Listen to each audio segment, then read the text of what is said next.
And welcome in Late Kick on the Air. It is Tuesday night, March 22nd, the year of our Lord 2022. You will never guess it, but we're jam-packed tonight. We've got wall-to-wall Q&A. I've grown to love this format. We are high atop very bustling downtown Nashville, Tennessee. And we've got a lot to get to, and we're going across, like I said the other night, the entire spectrum of college football. Cult heroes in this sport, especially ones that never won a national championship. Start thinking now, because I had one that, boom, when you guys asked, just immediately came to mind.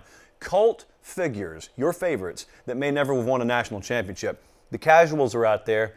They are usually at their worst this time of year, and you guessed it, yes. They are doing their best to compare the round ball to the not round ball, college basketball to college football. And so one of you asked a question about how we defense against this. There's no spray. They don't sell at the gas station that can just rid you of casuals. But don't worry.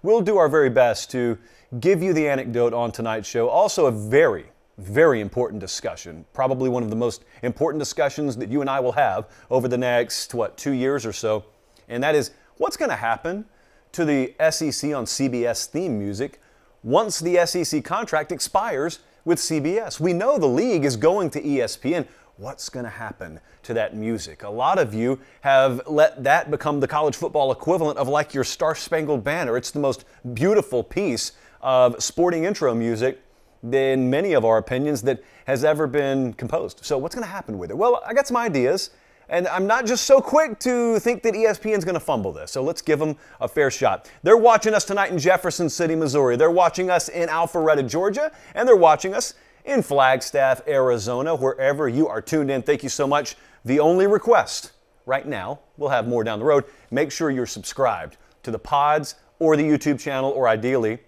both. Make sure you're subscribed, and a like, 5-star review, those don't hurt, but just the subscriptions alone, they help us out. Let's dive into this show tonight. I love our mailbag tonight. I love where we're going. I could do shows like this for the next year and a half, although the season will eventually be here, so we're not going to do this forever. But we're going to kick it off tonight. And we've been doing this show, or this kind of show, for like a week now, and I see no end in sight.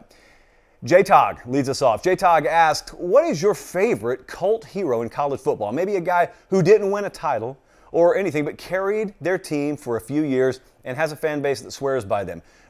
How about these two names? Denard Robinson and Juice Williams come to mind. So there's some Michigan and some Illinois love. I had one that came to mind immediately, and then I tried to think, okay, is there anyone else that compares to this person? I couldn't come up with anyone close to Johnny Manziel. Johnny Manziel, if you looked up college football cult figure in the dictionary, number 2 there from the Aggies would have his picture in that college football dictionary. They never won a national championship, but his profile grew and grew and grew during that 2012 season. Then they go to Alabama, and of course, once they beat Alabama, he was on everyone's national radar. But you know, if you were betting college football back then, and you started to hear about him way before the mainstream college football casuals did, you knew about him. If you watched A&M, a diehard college football already knew about him. But mainstream college football didn't really know Johnny Manziel until that Alabama win. But once that happened, it just blows up. And what I was thinking about when I came to Johnny Manziel is, number 1, I don't think anyone else touches him. But number 2, imagine if I were to take Johnny Manziel. Sometimes we play the little grab claw game. So we go and pick Johnny Manziel up and boom, drop him into 2022. You know what we have today? 3 letters that we didn't have back then. N-I-L. Johnny Manziel probably wouldn't even need to hurry up and get to the NFL because he probably would have been making enough in college.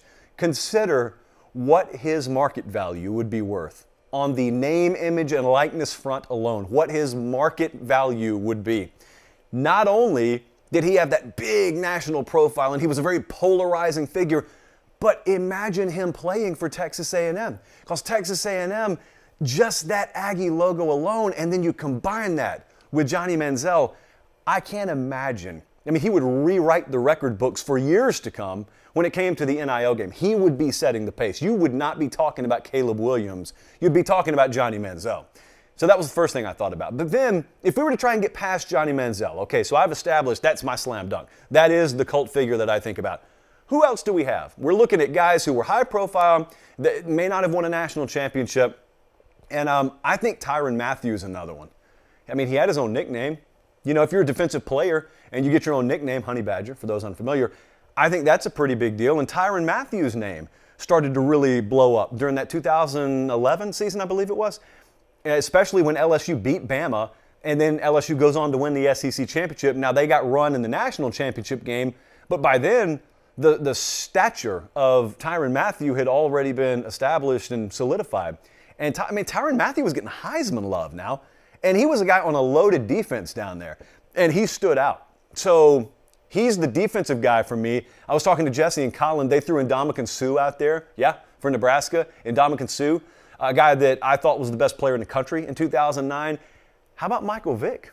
You know, if you want to go back 20-some-odd years ago, as early 2000s, Michael Vick would be another guy who fits that description. Got Virginia Tech to that national championship level. Didn't win one, but got him to that level. But Mike Vick, you know, I think of any of these guys in the NIL era, and I think of what they would do, and those are the three names. Johnny Manziel first and foremost, but Mike Vick, Tyrann Mathieu, just for entertainment's sake, I'd love to see what they would do modern day. Good question there, though, to lead us off. Now we've got one that is near and dear to certain staff members' hearts, and I won't name anyone because Director Colin doesn't deserve that. But Eagle is up next, and I assume this KNX stands for Knoxville, and Eagle KNX asks, do you believe that Hendon Hooker, Tennessee quarterback, could be a top 3 quarterback in the SEC next year? Shame on some of you because you just scoffed. I heard it. I heard it clear as day. Some of you scoffed. Tennessee can't have nice things. Just because that's the way it has been doesn't mean that's the way it always has to be.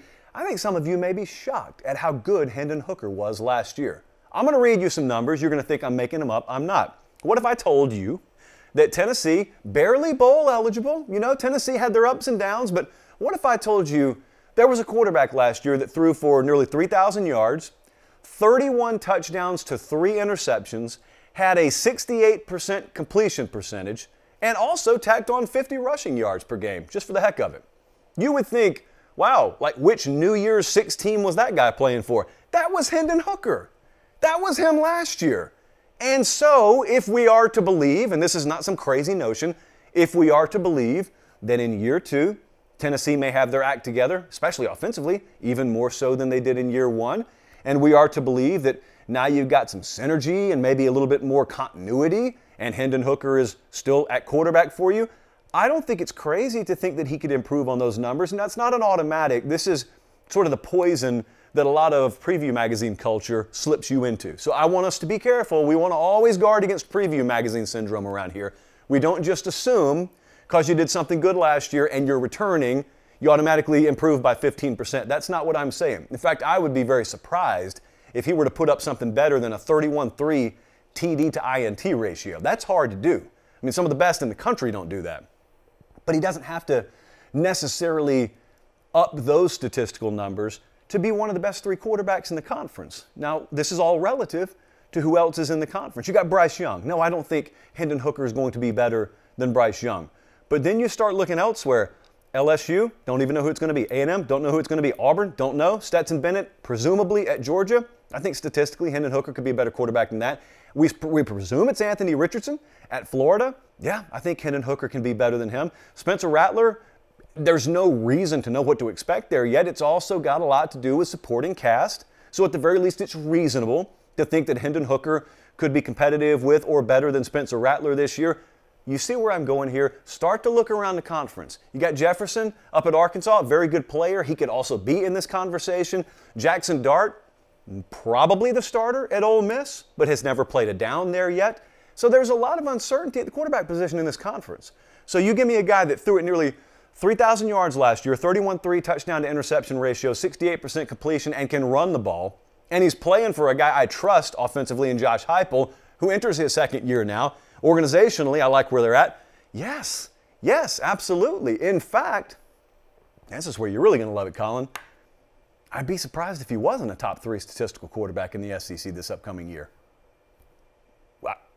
Where am I wrong?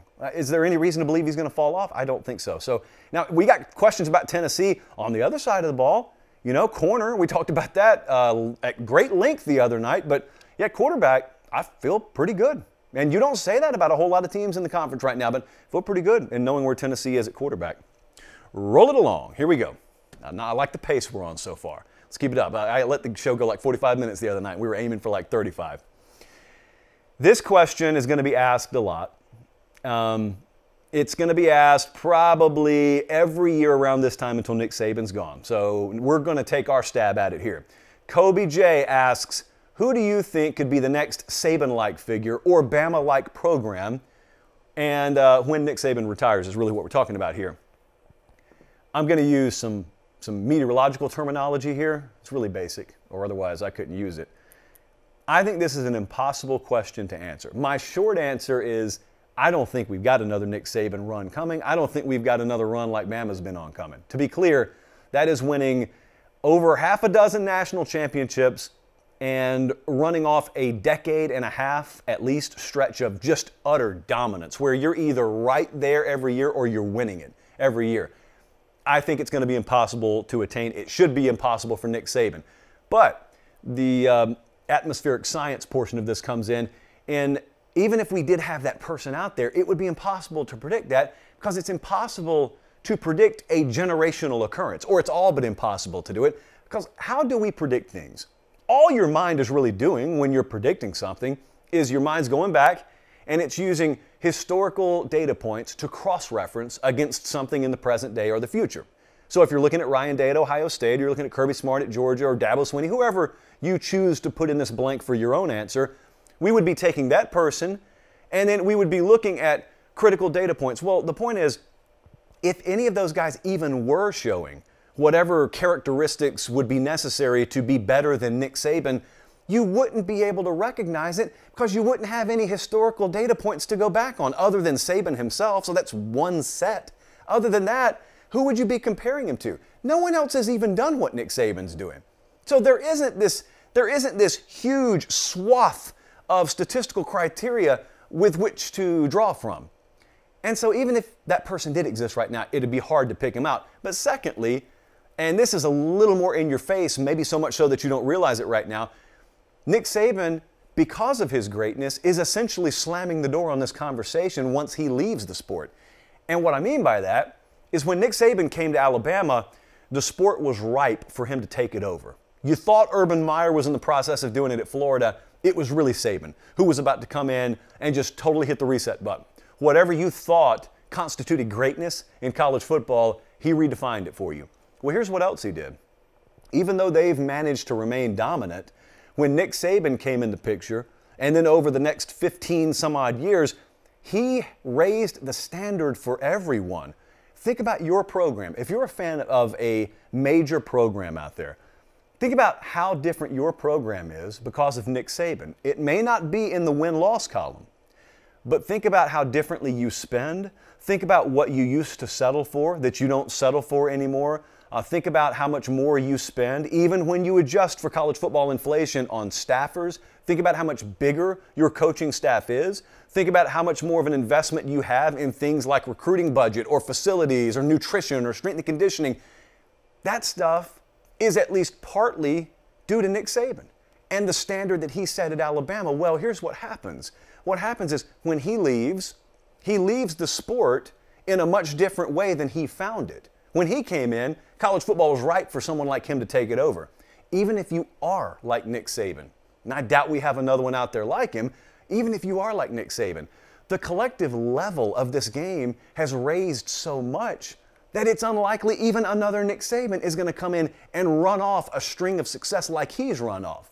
So for those reasons, I don't see it. What I think we'll see is I think we'll see periods. We'll see windows. You know what USC did in the early 2000s is a smaller microcosm of what Alabama's done for an extended period of time. I think we'll have those. There's no reason to believe, especially when Saban leaves, there's no reason to believe that Lincoln Riley couldn't run one off at USC or Ryan Day at Ohio State or you know, whoever, Brian Kelly, Jimbo Fisher, Steve Sarkisian, Brent Venables. Let me just name every program in America so no one thinks I'm leaving them out.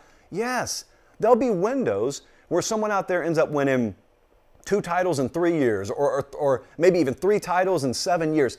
I just don't think anyone's winning 6 of them over 15 or some odd years. I don't think we're going to see that. That is really hard to do. Goes without saying. Next up, yeah, we had to get around to this eventually, didn't we? Mark C., either fried or freed. Mark, I'm trying to figure out what I want to call him. Mark, here we go. Colin, here's your endpoint. Mark hits us up. Mark says, what's your response to the casuals that are using the current March Madness Cinderellas as a reason for expanding the college football playoff? Well, I hit ignore. Not literally. I'm not going Brandon Walker on them. I'm not just blocking them because I disagree with their viewpoint. But I do let it go in one ear and out the other. Number one, because I expect it. It's predictable. It's like the season's changing. You can set your watch to it every year. Because that field is so big, you're going to see some upsets in the first and second round. And every year, because of those upsets, somebody is going to run to the nearest Twitter machine and they're going to click, click, click, click, click, send. And when they hit send, something in the form of, we need this in college football, is going to be in front of you. What do you do with it at that point? That's up to you. You can't control them. You can control you, though. They don't believe it.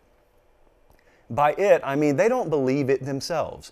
When they watch St. Peter's pull the upset over Kentucky in round one of the NCAA tournament and they scream, we need this, or at least we need the opportunity for this in college football. When the casual screams, look at St. Peter's, look at what they just did against Kentucky, we need the opportunity for that to happen in college football, they don't even believe it. They don't. It's a straw man argument. They themselves have never walked it through to a logical conclusion because if they had, here's how easy it would be. It's like the lowest hanging fruit imaginable. You would say, excuse me, casual, with a lowercase c, by the way, do you like college football's regular season? Yeah, I love college football's regular season. I just want there to be a better college football regular season. That's interesting. Which basketball team did you just mention? St. Peter's. Tell me about your favorite St. Peter's regular season game this year. And then drop whatever you have in your hand and make it metaphorical to a mic and just let them sit there. Let them take as long as they need to. Because short of Googling it, they won't be able to tell you anything about St. Peter's in the regular season. Do you know why? Because they didn't watch St. Peter's in the regular season. Because St. Peter's was irrelevant in the regular season. And for that matter, Kentucky was too. Because you knew they were going to be there either way. And things that are happening in this tournament can be totally detached to what happened in the regular season. One of you asked another question that we could have included here. That is, hey, you know, I love March Madness. I also love college football's regular season. I think the answer is no, but is there a way that we could have elements of both? Could we have like this wild college football expanded postseason, but also have the urgency that's built into the college football regular season? No, you can't. You just can't. You can't have the best of both worlds. There are all kinds of like childhood stories that you get taught and parables in the Bible and everything about how you were brought up has led you to what should have been these sorts of conclusions. You got something great over here, but then something else is great over here in this other yard.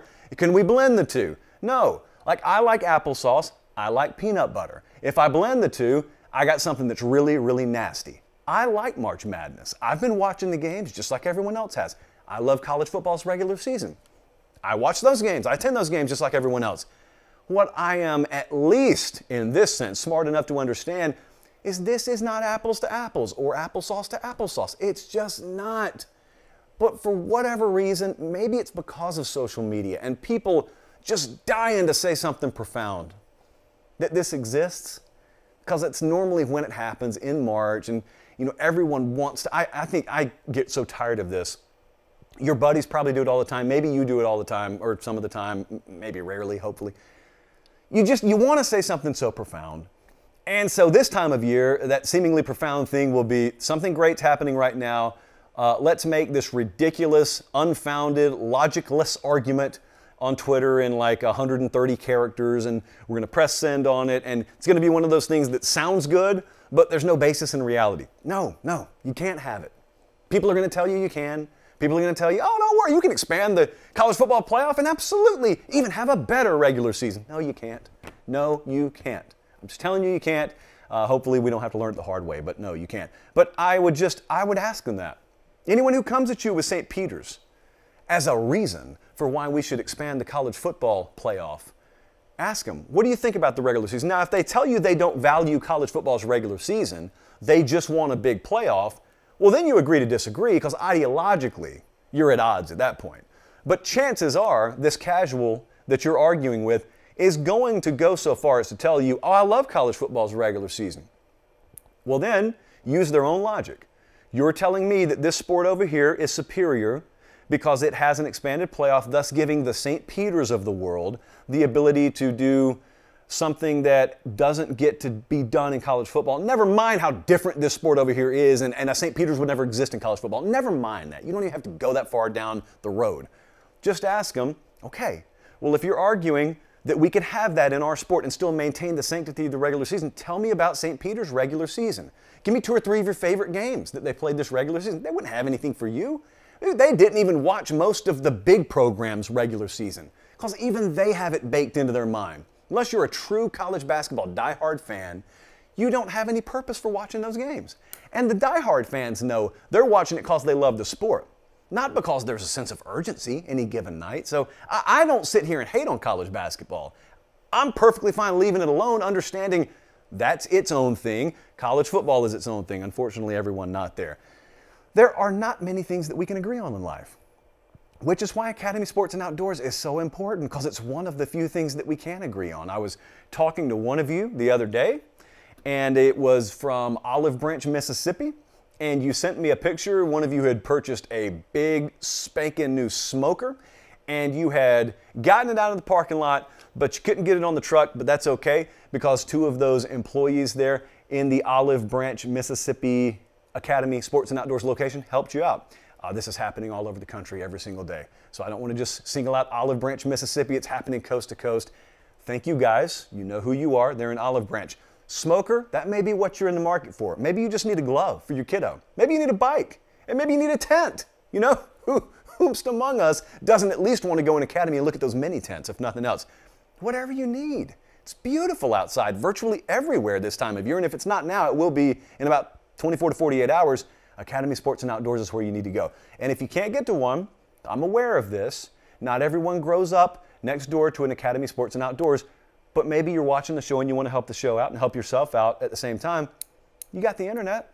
You have to have it. You're watching the show, academy.com, and they'll ship it right there to you. And then you can say, all right, I got what I need, and the show's free. What's the catch? There is no catch. It's literally that simple and straightforward. Academy Sports and Outdoors is our best friend. They make the show available to you free of charge. You have things you need anyway, so why not patronize that entity, Academy Sports and Outdoors, that makes the show free? It's a win-win-win. Circle of life. I guess that's what they were talking about in The Lion King after all. Academy Sports and Outdoors, though. We appreciate them, and that's especially the place to be this time of year. Okay. We're rolling on here, and this is a pressing question, and it's only going to come up more and more as this SEC with CBS contract starts to wind down. I think, I should have researched this, I think we have 2 more years on it.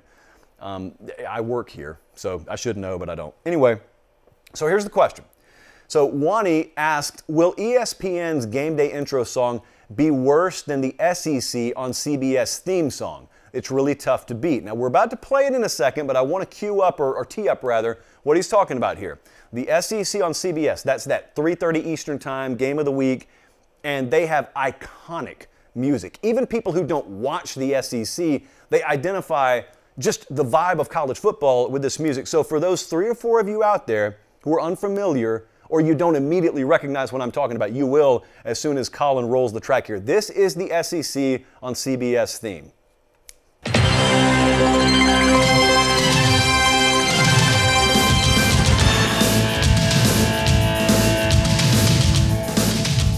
Something big's about to happen. You know it's game time when that music plays. Colin, you don't even have to kill it. Just kind of let it ride for a second. So anyway, this is what accompanies that CBS 3:30 SEC game. Well, the question here is, when this contract is up, where's this music going to go? Now, I read an article, I think like a year ago, and it was basically people at ESPN saying, no, we're not going to license that music. We're not going to buy that music from CBS.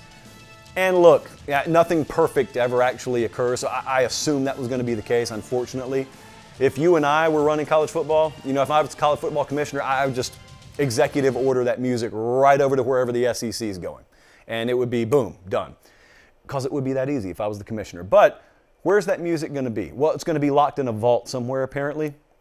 So the question then becomes, all right, what is ESPN's SEC on ESPN music going to be if they don't already just settle for what they have in-house? Is it going to be as good? It's hard to beat perfection. But I will say this. I've seen some of you talk about this before, and Colin and Jesse and I were talking about this the other night out in the office. Have you ever noticed how rarely these networks mess up theme music? I love the CBS Major League Baseball theme music from the early 90s because I associate it with my infancy when the Braves first started their run and I was first old enough to even watch a TV. But also, like the MLB on Fox music is great, the SEC on CBS theme music is great, NHL on NBC music is fantastic, the Monday Night Football music is fantastic. These networks routinely nail it. How about Sunday Night Football on NBC? That's great. Like all these theme songs are great. So I say that to say it may be popular right now to say, oh, when the SEC on CBS theme music leaves us, it's going to be the end of an era, nothing will ever top it. ESPN will fumble the ball fantastically trying to duplicate it. Look, maybe they will, maybe they won't. I'm just saying these networks have gotten pretty good at coming up with theme music. So if there is a new SEC on ESPN or SEC on ABC theme, I wouldn't just automatically discount it and assume it's going to suck water through a garden hose, as we like to say around here. Let's give them a shot. Because outside of when Fox had the BCS contract back in the, what was that, the mid to late 2000s, outside of that, I've been a big fan, virtually across the board, of the theme music that the networks have given us. Now, there are other things I'm unhappy with, but let's focus on the positive. So let's give them a chance. That's where I'm going to bookmark this right now. We're going to give ESPN a chance. And then if you elect me as commissioner before that, I'll just executive order this, and the SEC on CBS theme music will just travel with wherever the SEC goes. Next up, this is a complicated question here. And I don't exactly consider myself the foremost expert on this, so I asked a lot of you about it. The question was from CFB Dynasty. And he asked, why isn't college fantasy football mainstream like NFL fantasy football is? And what I did was I shot right back, said, I got a few thoughts, but what do you think? I got some of your input on this because I don't play a lot of fantasy. I used to. Back when fantasy football first became huge, I was hardcore into it. Ironically, as it blew up, I kind of went away from it a little bit. But that's okay because I know most of you play it in some form or fashion, but you probably play NFL fantasy. There are a few of you who play college fantasy because you've asked me about it and I never have a good answer for you, only because I'm not into it. Well, that's the question here. Why are even diehard college football fans, by and large, not playing college fantasy football? Well, there are a couple answers. Now, the first thing that comes to my mind is one that I'll get to in a second. But I asked you guys, and some of you, like CFB Jared, guy that we frequently go back and forth with, he said, well, I'll tell you, availability is a big problem. Apparently, and I don't know this, I'm going off your word, there are only a couple of the major services out there that offer college football fantasy, whereas you can get it across the board with NFL. Then a couple more of you mentioned something that I think is directly tied to this, and that is NFL is a lot more player-driven than college football is. College football is brand-driven. When you watch a major college football game and you see Michigan State playing, you may or may not know who Kenneth Walker is, but you know the Michigan State Spartan logo. You know the Virginia Tech Hokie logo. And so when you tune into these games, the players are only ever there 3 or 4 years, and then it just constantly rotates through. So a lot of the casual college football audience out there, which you would need to make fantasy huge, they don't know those rosters inside and out, like they do in the NFL at least. And secondly, it's even if they did, I don't really care how long the players are there. College football is always going to be a whole lot more about team than about player, whereas NFL is absolutely about player. That's why I think the draft, even proportionally, is bigger than National Signing Day is, and also free agency is disproportionately followed a lot more than recruiting in the transfer portal is. People just care a lot more about the individuals, whereas they care a lot more about the teams in college football. Then there's the third aspect. I don't think people trust the unbalanced nature of college football. In the NFL, even if you're playing, the Rams this Sunday and I'm playing the Jaguars this Sunday, we're still, our teams are both playing against professional competition.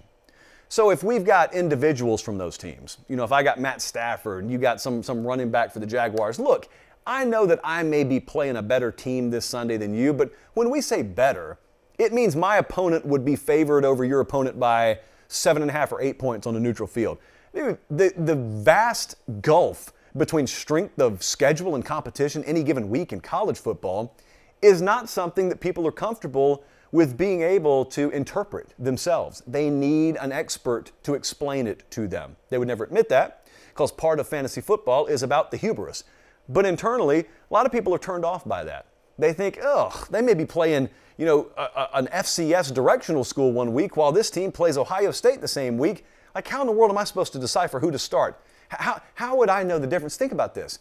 Do you know the difference in the best, let's say the number 10 G5 team versus the number 80 G5 team? Would you know the difference? Most of you wouldn't, because most of you don't really get into that. You know the top 10 or 15 in the AP, but you don't really know. When you get down the several rungs of the ladder, you don't know. And also, you don't know about caliber of player. You don't know about the running back at Nevada versus the running back at South Carolina. You may go look at a mock draft and know, ooh, they say that running back at Nevada, he's going to be a first-day NFL guy in a couple of years. You think that means he's good. You don't really know anything about him. Whereas in the NFL, everyone knows everything about every player. Thirdly, you don't know about injury situations nearly to the degree you do in the NFL. So there's a lot of factors that are just basically boiling down to unknown. There's so many unknowns and things that people are uncomfortable with in college football relative to the NFL. I think those are the reasons. But I will say this. I do think that, if anything, the direction that this is going to go, with it being such an untapped market, relatively speaking, is going to point in that direction. It's going to point in the up direction. So if there's a way to invest in college fantasy, I'd get in on that now. Next up, this is ground level right here. This is very specific. College Football Unlimited said, or asked rather, with South Carolina and Tennessee having improved quarterback play, Georgia replacing so many critical pieces, I know where this is going, and the potential consequences of success, hello, proprietary, that's terminology born on this show.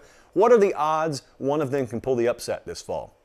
Early at Williams-Brice Stadium and after Florida, not the most favorable spots for Georgia. So what College Football Unlimited means here is he's looking at the schedule.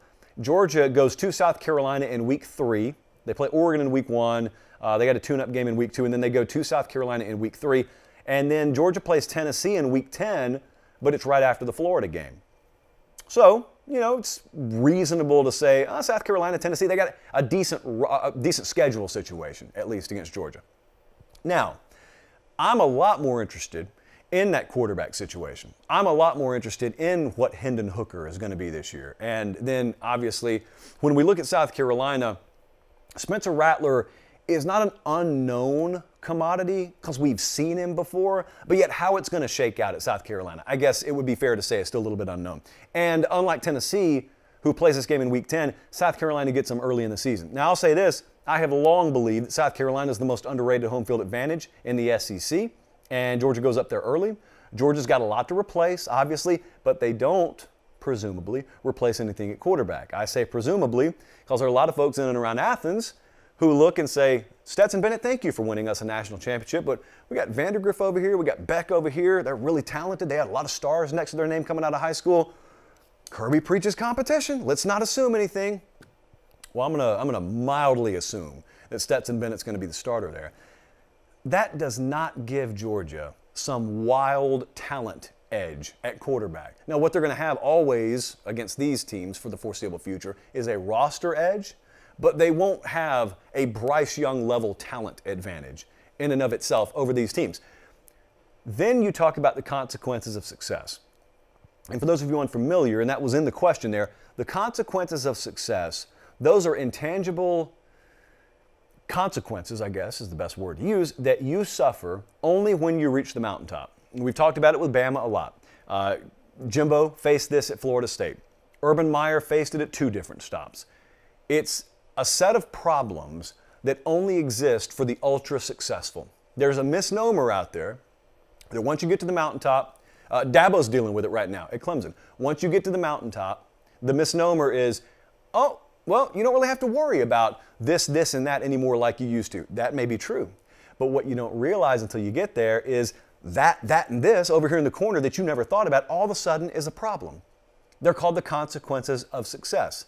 When you're more successful, you don't rid yourself of the amount of problems you have to deal with. You just get a new set of problems. Now, it's a privilege because by default, the only way you're ever going to deal with them is if you've won something big. Georgia just won something big. Saban won his first title at Bama in 2009. His worst season followed in 2010. They lost 3 games. You know, when Urban Meyer won the national title in 2008 at Florida, 2009 they couldn't get it done, and then 2010 it just falls apart. When Jimbo won it in 2013, they went undefeated before the playoff the next year, but they got run in the playoff, and then the program eventually fades back into obscurity and it goes off the rails completely a few years later. There are countless examples throughout history of programs that have gotten there, and then all of a sudden you look and you say, why aren't they just onward and upward? It's the consequences of success. You can never nail it down. It's not like you have the skill to say, that's going to cost them in this game. But what you could do is you could go into 2022 and then look up and all of a sudden Georgia's not even playing in Atlanta. And you're saying to yourself, just like you did with Clemson last year, this looked like the most workable roster or workable schedule imaginable. How is Clemson not even in Charlotte? Maybe you say that about Georgia this year. Maybe they lose 2 or 3 regular season games and you're asking yourself, how is this possible? Do you remember how easy this path looked back in September? Yeah, crazier things have happened. So if that happens, my point is, could it be that week 3 date against South Carolina? Yeah, it could. Could it be that week 10 against Tennessee? Yeah, absolutely it could. Because everyone's gunning for him now. Now that's not different than any other year, but everyone's gunning for him now, and you got the whole consequences of success element in play. Now here's the thing about it. I know a bunch of Georgia fans are watching. You never believe it could happen until it happens. So I mention this stuff, even if it's theoretical. A lot of you guys are going to get bent out of shape. Someone's going to run over to the Dogs 24/7 message board, because I know you guys, and you're going to say, you know, he predicted us to lose to either Tennessee or South Carolina. No, I didn't. I just said crazy things aren't out of the realm of possibility. I'm doing that Italian emoji thing here. It's not out of the realm of possibility this year is all I'm saying. So if it were to happen, short of an obvious candidate like Florida, yeah, those would be 2 prime candidates to pull upsets this year. I am not ready here in March to predict that, though. What I am ready to do is thank you guys for being tuned in tonight. And also I want to ask you to do something as we head out here. Very simple, but it helps us greatly. Subscribe to the podcast. Spotify, Apple, Google, wherever you're listening. Just subscribe, and subscribe to the YouTube channel. That's it. Likes, 5-star reviews, love those, but just subscribe. That's what March is subscription month right now. And it doesn't cost anything, and it doesn't tie you to anything. It's nothing like that. There's no secret check that you've unknowingly clicked, and all of a sudden we spam you with emails. It's nothing like that. Nothing, I promise. So just subscribe, and that's it. At Late Kick Josh, make sure you're following on Twitter and Instagram. Until next time, for producer Jesse, for director Colin, I'm Josh Pate. Thank you guys so much. Have a great rest of your evening, and God bless.